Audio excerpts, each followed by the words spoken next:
Ahí estamos. Mauro, ¿me escucha? Nelson, ¿cómo estás? Te escucho fuerte y claro. Un saludo cordial para ti, para toda la gente. Mil disculpas por los minutitos que me retrasé, pero tuve ahí unos problemas técnicos. Pero bueno, ya estamos aquí. Me estoy conectando también por TikTok, así que creo que es importante también saludar a la gente que a esta hora de la noche se conecta también a través de esta importante red social. Oye, ese TikTok es tremendo, ¿no? Te ayuda mucho a la viralización. Sí, Es sí, sí. maravilloso, es maravilloso. Ha crecido bastante. La Sí, verdad es que el otro lamentablemente día no veía. paga. Sí, el otro día lo que estaba mirando es que han hecho una encuesta y TikTok incluso parece que ya le está superando a Facebook ahora Oh, aquí en Ecuador, ¿no? oh, En cuanto a usuarios. Así que me parece que es una herramienta súper claro. útil. Así que un saludo también para ellos y por supuesto a todos quienes se conectan con nosotros todos los jueves para conversar sobre la coyuntura nacional. Vamos a eso, mi querido Mauro. Y ve, voy a ir con la pregunta que más se está sonando, que la gente está diciendo y que quieren tu criterio de opinión. La consulta popular. Oye, Mauro, créete lo que yo, la verdad que le he dado tan poca importancia por el coraje que me da del presidente de la República en que nos diga ahora a nosotros que somos narcotraficantes, terroristas, toda la gente que quiere votar por el no. Yo te voy a ser sincero, yo voy por el no completo. Pero me da coraje que el presidente nos chantajee, que nos diga que si la consulta no se aprueba, no voy a poder hacer cosas. Y eso me da coraje y por eso yo le voy a dar el no. ¿Qué opinas tú, Mauro, sobre esta consulta que a propósito ya es la próxima semana? O sea, esta semana se termina, viene la otra y ya la otra es el 21. O sea, estamos a puertas y yo sinceramente te digo, no he visto mucho. Más bien ahora vi al FUT diciendo no, a la CONAIE diciendo no y a la RC diciendo no, pero a mediaguas. ¿Qué piensas? ¿Crees que el no pueda ganar? De hoy en 2 semanas, 2 semanas. ¿sí? En 2 semanas se cerrará formalmente lo que se conoce como la campaña electoral, más allá de que no se siente pues un ambiente de campaña, no existe un clima de discusión, de Para debate nada. público, peor todavía pues un clima electoral en términos de recorrer, conversar con la gente, intercambiar propuestas, no existe eso. Además que es una campaña distinta, atípica, porque no se trata de elegir autoridades de elección popular, sino de decir sí o no a determinadas cuestiones que plantea el proponente, en este caso Daniel Noboa. Yo creo que al menos en dos preguntas yo tengo sentadas muchas expectativas de que él no va a ganar.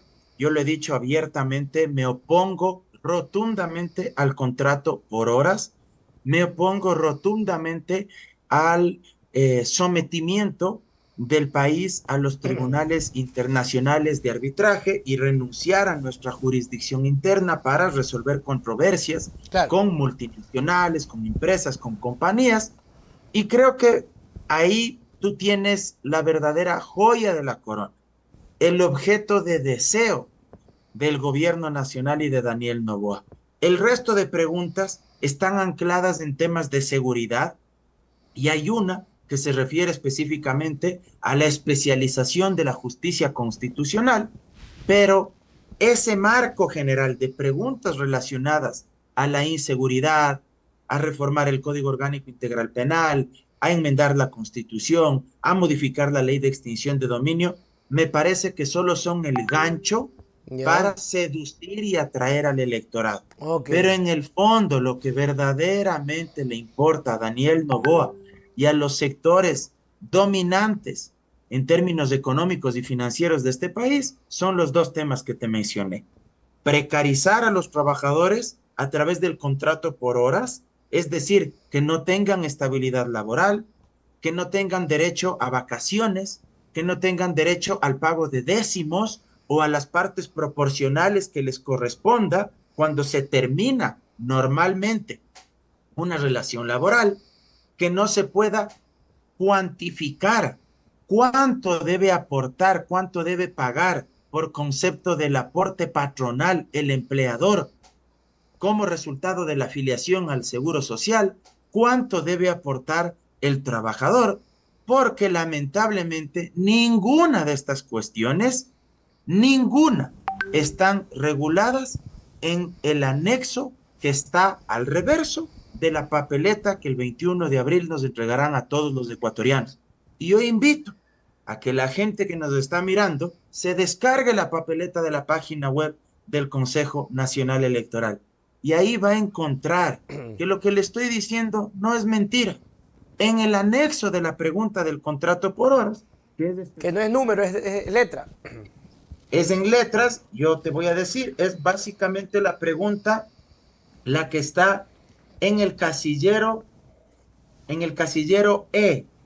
el casillero E. Búsquela a través del casillero E es la pregunta número 4, ¿sí? Es la pregunta número 4 de las enmiendas constitucionales, pero búsquela por la letra.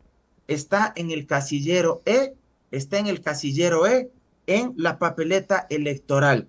¿Y por qué ponen en el casillero E esta pregunta? O básicamente, ¿qué es lo que les planteo? Que revisen el anexo, porque en cambio en el anexo ustedes van a encontrar que no existe ninguna garantía, ninguna protección para los trabajadores. De hecho, el día de mañana lo que podría suceder es que si es que esto se aprueba, cualquier trabajador que tiene estabilidad un contrato a tiempo indefinido pueda ser despedido de manera intempestiva y pueda ser reemplazado por alguien que en su necesidad imperiosa de recibir así sea unas cuantas monedas, acepte someterse a las condiciones de una modalidad de contrato de trabajo por horas. Claro. Y reemplaza al que tiene estabilidad con un contrato de trabajo indefinido. Sí, Mauro, ¿y por qué con letras? ¿Por qué letras? Yo estaba escuchando un analista que decía que están tratando de confundir a la gente y que si ya con números es un poquito confuso, ahora con letras, la gente no va a ir a buscar letras, no va a leer el anexo. ¿Por qué no? ¿Y por qué se hace difícil el votar no completo para no confundir a la gente y en una campaña de esa manera más directa, como por ejemplo la CONAIE la va a hacer y el FUT parece que ya ahora también se animó? Mira, te confieso que a mí también me llamó la atención que le pongan letras. Si es que uno revisa la papeleta, lo que buscan es, entre comillas, diferenciar aquellas preguntas que son de enmienda constitucional de aquellas que son de consulta popular, y hay una pregunta que es de reforma parcial. Son temas conceptuales que técnicamente le van a generar confusión a la gente. Claro. Solo así brevemente, ¿cuál es la diferencia entre referéndum y consulta popular? Por ejemplo, las preguntas de referéndum son 5 que están en este paquete de 11. De esas 5, una es de reforma parcial y las 4 restantes son de enmienda constitucional. ¿Qué significa? Que esas 5 lo que buscan es modificar la Constitución.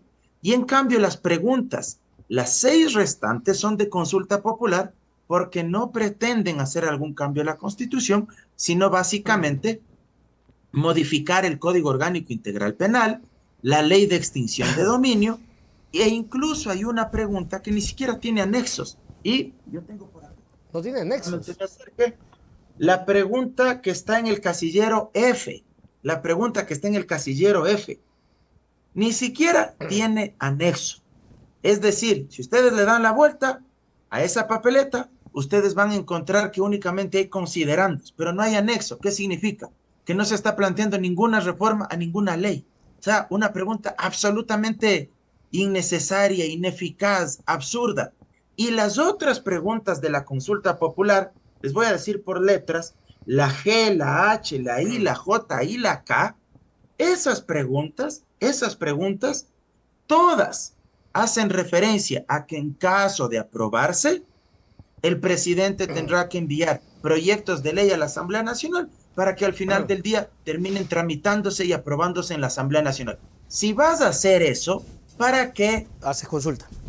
Consultas al pueblo ecuatoriano? ¿Para qué gastas en una consulta popular? Si al final del día le estás preguntando si quiere o no que tú envíes proyectos de ley que ya podrías enviarlos sin necesidad de que se convoque a una consulta popular. Y más que ya se hizo, ¿no? Y no se logró porque no hubo los votos y todo eso. Un saludo para Néstor Villegas, dice el que se fue de farra, because it's nice, because it's handsome. Esa musiquita nos cuesta 15% más del IVA. Gracias, Florindos. Mauro, ¿crees tú que el tema del IVA que ya está rodando, que ya hoy está pagándose, le va a causar desgaste a Noboa y que esto se va a ver reflejado en la consulta? A propósito de que ya había algunos reportes de medios que decían que la popularidad de Noboa empezó a pique, ¿no? Mira, yo creo que el tema económico siempre afectará en mayor o menor medida en términos políticos a quien toma esas decisiones, ¿sí? Eh, el gran Maquiavelo, el autor del Príncipe, Yeah. esa famosa obra sobre política, Maquiavelo decía que el momento en que se toca el bolsillo de un ciudadano, ese momento el príncipe o el rey, el gobernante en este caso, Ajá. ¿sí? Para hablar ya en los tiempos actuales, corre el riesgo de que esa ciudadanía se rebele, sienta descontento, sienta insatisfacción, porque el bolsillo es lo más delicado que se puede tocar a una persona. Una persona puede aceptar probablemente que un político se equivoque, que haya hecho mal una obra pública, que hasta le haya engañado, como ya ha pasado con el actual Daniel Noboa. Claro. Dijo, voy a hacer tal cosa para las universidades públicas y al final terminó reduciendo el presupuesto para las mismas universidades públicas. Dijo, no voy a elevar impuestos, pero terminó subiendo los impuestos. Pero más allá de esa falta de palabra, en la práctica lo que sí siente y les llega a la gente es cuando le empiezas a tocar el bolsillo. Por Entonces, supuesto. yo sí creo que eso le va a afectar políticamente. No sé en qué grado de aquí hasta el 21 de abril, apenas quedan ya 2 semanas, pero Poquito. yo sí creo que en el mediano plazo y previo a las elecciones de febrero del 2025, creería que sí se va a sentir con mayor medida porque además muchas personas ya tienen claro que sí se ha generado un incremento en los precios de los víveres y productos de primera necesidad. Eso de que no iba a afectar es falso, porque además con el incremento del IVA hubo un coletazo, hubo un espuelazo que también generó el aumento del costo del cilindro de gas. Y aunque para Así es. algunos sea apenas unos 5 centavitos o unos pocos centavitos, hay millones de ecuatorianos en este país que viven con las justas, que viven al día. Y en la práctica esto se refleja en cosas que aparentemente son tan cotidianas o pequeñas, como por ejemplo cuando tú vas al supermercado, cuando vas a la tienda a comprar algún producto de primera necesidad, sube el precio. O tú vas a comprar y a pagar el almuerzo, porque comes fuera de casa. El almuerzo ya no te cobran $3, sino 3.50.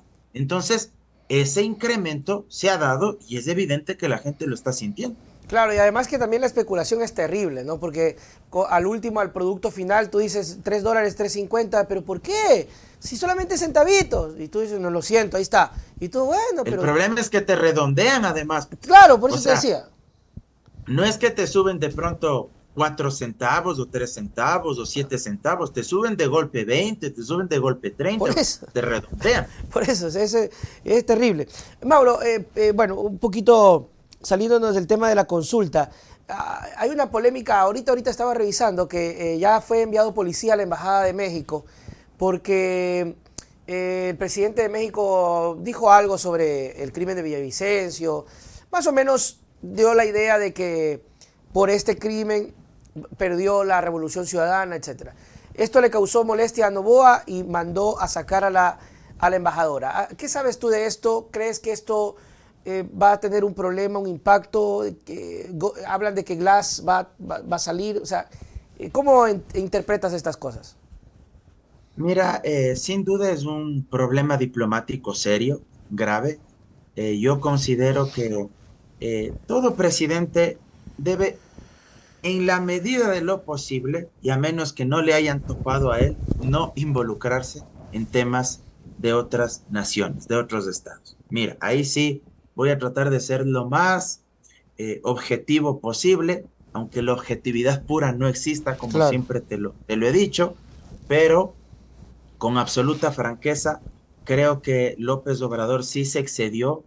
Eh, yo nunca he sido seguidor ni de las prácticas ni de las acciones del difunto Villavicencio, a todo el mundo le consta, indudablemente reprocho como el que más es execrable delito que se cometió en Claro. contra de él, jamás le desearía a alguien aquello, pero al ser un tema tan delicado y al ser un tema concerniente a la política interna de nuestro país, creo que esas declaraciones de López Obrador fueron innecesarias, desmedidas, no tiene por qué pronunciarse sobre algo que pasó aquí a la interna. Sería similar a que el día de mañana a Novoa se le ocurra pronunciarse públicamente sobre alguna cuestión interna de México o de cualquier otro país de la región.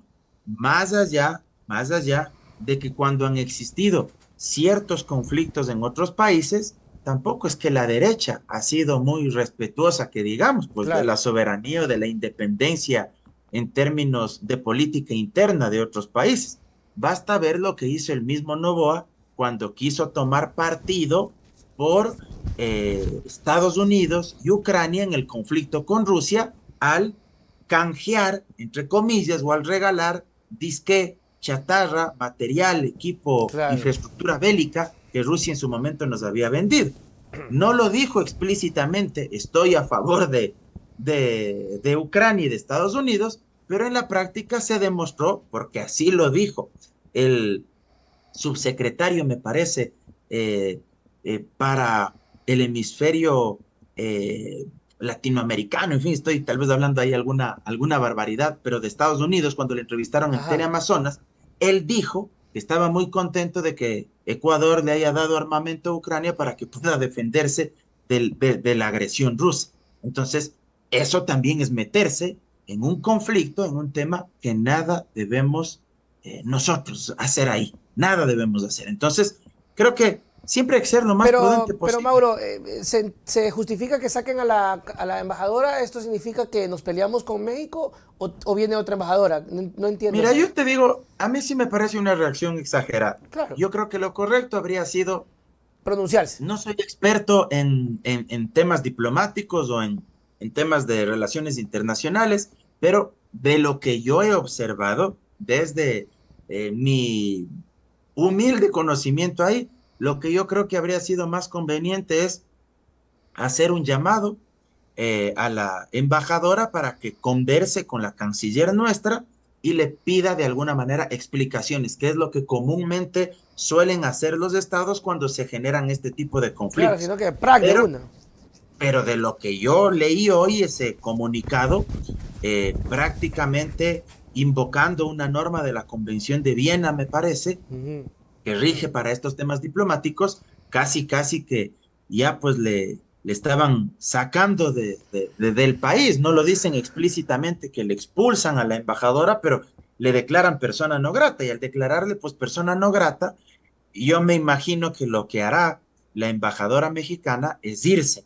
Es decir, el presidente mexicano seguramente le dirá que desaloje las instalaciones de la embajada y que regrese a su país hasta que se pueda restablecer los canales de diálogo y se aclare esta situación, lo cual no significa que toda la gente que está aquí en la Embajada de México se va a ir, Claro. sino la embajadora y probablemente hasta que esto no se solvente, México no tendrá una representante formal aquí en el ¿Y qué Ecuador. pasa con Glass en ese sentido? Seguir ahí, No, eso pero no es, pueden entrar.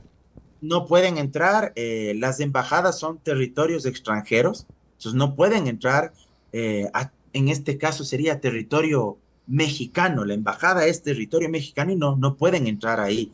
Así que a menos que la embajada mexicana decida abrir las puertas de sus instalaciones, como sucedió en su momento con la embajada del Ecuador en Londres, para que la policía británica ingrese y le saque a la fuerza a Assange, pues no puede ingresar la fuerza pública para sacar a cualquier persona que esté ahí. Acababa de ver, Mauro, hablando de estos temas internacionales, que Ucrania se unía a la OTAN. ¿Qué implicaciones traería esto? La gente decía, ya, hijo de madre, ahora sí, relajo, tercera guerra. Es muy complicado porque la OTAN fue una especie de asociación de un conglomerado de países que se conformó por iniciativa fundamentalmente de Estados Unidos, el Reino Unido y los países que vencieron luego de la Segunda Guerra Mundial. ¿Para qué? Para tratar fundamentalmente de precautelar sus intereses económicos, geopolíticos, comerciales, con relación a lo que en ese momento era la ex Unión Soviética, ¿sí? La Ok. ex Unión Soviética, donde estaba ahí lo que hoy es Rusia y otros países principalmente de Europa del Este que formaban este bloque, ¿verdad? El bloque comunista, por llamarlo de alguna manera, versus el bloque capitalista que lo lideraba Estados Unidos. La OTAN es este conglomerado de países que además se ayudan militarmente. Es decir, si tú agredes a uno de los miembros de la OTAN, como se diría en el barrio, todos los demás saltan en su defensa. Ok. La agresión a un miembro de la OTAN representa como que tú hayas agredido a cualquiera de los demás países que forman parte de este conglomerado de estados. Y todos se comprometen a defenderse militarmente, a defenderse de cualquier agresión. ¿Cuál es el problema aquí? Que Rusia, una vez que se desintegró la Unión Soviética, cuando cayó el muro de Berlín en Alemania, cuando el bloque comunista se vino abajo, Estados Unidos pensó que Rusia nunca iba a volver a ser una potencia económica, militar, comercial, como hoy por hoy lo es, volvió a ser. Y Rusia siempre tuvo el temor de que la OTAN lo que buscaba era seguirle arrinconando. Es decir, la OTAN representa para los rusos una amenaza militar, Ok. una amenaza a su propia supervivencia, una amenaza para sus propios principios, valores en términos culturales. ¿Sí? No, no se trata de defender o no a Rusia, sino lo que ellos de alguna manera interpretan respecto de la OTAN. Tanto es así que ellos siempre lo que exigían era que ninguno de sus países vecinos se incorporen a la OTAN porque ellos sentían que era como tener a alguien que te está apuntando con armas hacia tu cara, ¿sí me explico? Entonces ellos decían, cualquiera de nuestros vecinos que no formen parte de la OTAN. Si la OTAN quiere tener sus miembros, que sean cualquiera de los demás países que quieran incorporarse, pero no los que colindan con nosotros, porque los que colindan con nosotros, esa por pasar a formar parte de la OTAN es una amenaza velada para nosotros. De alguna manera como que tu vecino del departamento o del cuarto tenga un arsenal de armamentos y tú de alguna manera te sientas intranquilo y tú digas, no, no, a ver, un ratito, por fuera de mi departamento, cualquiera que se una, que tenga Claro. las armas que quiera, pero al lado de mi cuarto o los que están alrededor de mi cuarto, ninguno. Por fuera, únanse, tengan las armas que quieran. Digamos, guardando las distancias, pero para tener un ejemplo pequeño. Entonces ellos siempre se opusieron a que Ucrania sea parte de la OTAN y claro, hoy con esto creo que se radicalizan aún más las posiciones y lo preocupante es que esto podría acarrear más problemas Claro. y que no sea una guerra que en un inicio se pensaba que iba a ser corta, pero Esto ya sigue. ha tomado, me parece que más de 2 años. Terrible. Increíble. Por acá dice Néstor, el comentario de AMLO es algo menor comparado con irse de farra en el auto del rey. Él debe sentir vergüenza de Yo creo regresar. que es algo menor que lo que hizo Novoa con pretender entregar armas a Ucrania. O Claro. sea, eso es evidente, Ajá. eso es evidente. Pero lo que quiero decir es que ni lo uno ni lo otro, en diferente grado o medida, es correcto. Mauro Andino, gracias mi querido amigo por siempre estar con nosotros, por siempre hablar de la política, por estar siempre pues en temas nacionales, que eso es importante, pues sí, pues por tenerte aquí. Tus palabras para despedirnos. Como siempre, pedirles que por favor me sigan a través de mis redes sociales, en mi cuenta de Twitter como @maurandinoe, en mi cuenta de Facebook como Mauro Andino Espinosa y en mi cuenta de Instagram y de TikTok como Mauro Cabezón Andino. Ayúdenme a compartir mis contenidos, compartan los lives, compartan los videos y construyamos una comunidad más grande. Y por supuesto, si es que ustedes buscan asesoría legal, estamos en Andino Abogados Asociados. Ahí pueden contactarse al Ahí está el número. 098-405-9814. Repito, 098-405-9814 es la línea, el teléfono de Andino Abogados Asociados. Ahí mi padre, Mauro Andino Reynoso, será quien les atienda.